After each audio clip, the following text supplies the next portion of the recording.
Il y avait l'arbre de la vie au milieu du jardin. Genèse 2, verset 9. Combien y avait-il d'arbres dans le jardin d'Éden, celui que nous appelons couramment le paradis terrestre?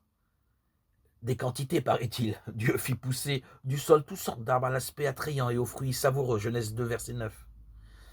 Il y en avait un surtout très spécial qui s'appelait l'arbre de la connaissance du bien et du mal.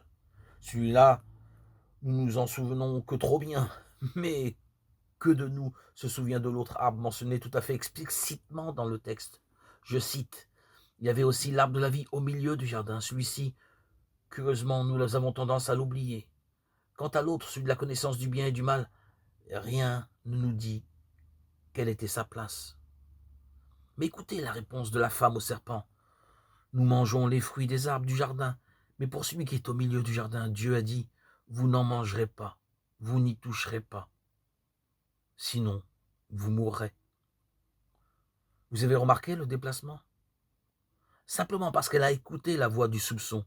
Elle ne parle déjà plus que de cet arbre-là, et elle dit, celui qui est au milieu du jardin. Désormais, de bonne foi, c'est lui et non l'arbre de vie qu'elle voit au milieu du jardin.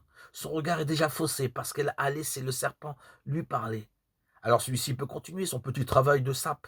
Pas du tout, pas du tout, vous ne mourrez pas.